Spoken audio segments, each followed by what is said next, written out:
Hi Jess, I'm just going to show you what we've done in MailChimp.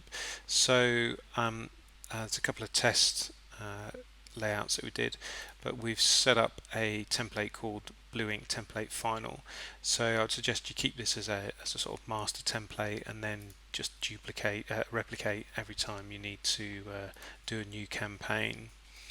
So what we've done is we've used all of the MailChimp default settings. We haven't done any style sheets or anything just because it's the safest way of doing it and it's the most bulletproof way. So we've just used these blocks, which you guys can just use yourself and move around, but this is what we've set up, and we've tried to make it as stripped out and as simple as possible, just to make it as neat and tidy going forward. We've centered the view this email in your browser at the top, and we've kept the logos left aligned. I know it creates a small white space here, but that's absolutely fine, and because all the text is justified left, then I think that ranged left, I think that it just makes sense. It's nice that it's all lining up on the left hand side, and you'll see that when you view it in mobile it fits nicely across the top, so I wouldn't center that. The hero image we've done as a quite a deep block, because when it's on mobile you want to have a nice sizable image rather than a small thin one at the top. So we've got heading style, and then an intro bold text, and then body text with links in.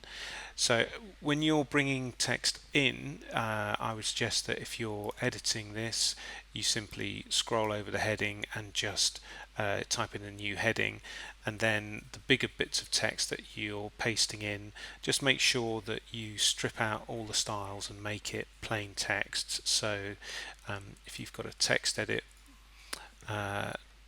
facility on your computer, when you put all the text in, just make sure that you make it plain text before you paste it in. Otherwise MailChimp will pick up on styles from your text document, so that's really key to keeping it neat and tidy and consistent. So we've got the separator bars, and then this heading, which is the same size as this, and body text. We're not going to put an intro text in because it doesn't need it.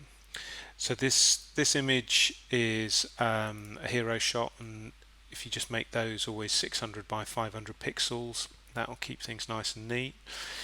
Now the images of the books, I know that in real life they're slightly different proportions, but if you just make them all 300 by 450, no one's going to know any different, and it will make the grid nice and tight, and so it'll be fine just keeping them all the same size, and you see that none of them are dropping below each other.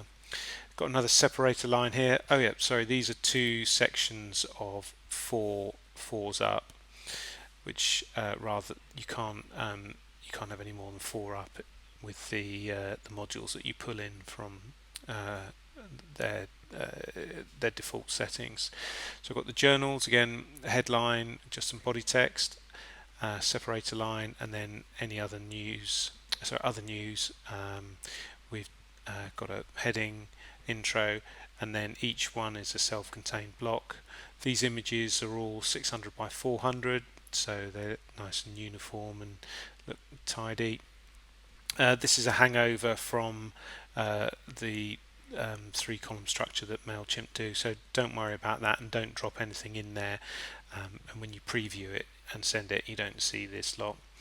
Nice subtle social at the bottom, and then we've just gotten rid of some of the gumph that you don't need in the bottom, because all people want to do is update their preferences or unsubscribe.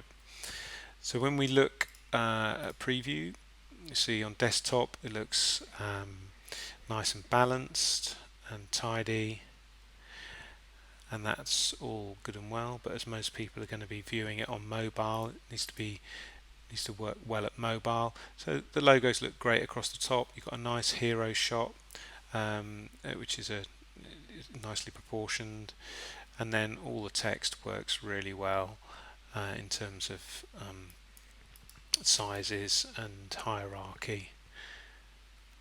Now you are going to find that emails differ from email server and client from machine to machine basically. So this is basically as good as it will get, and it's nice and tidy, and I think that it'll just work if we use the MailChimp's default settings.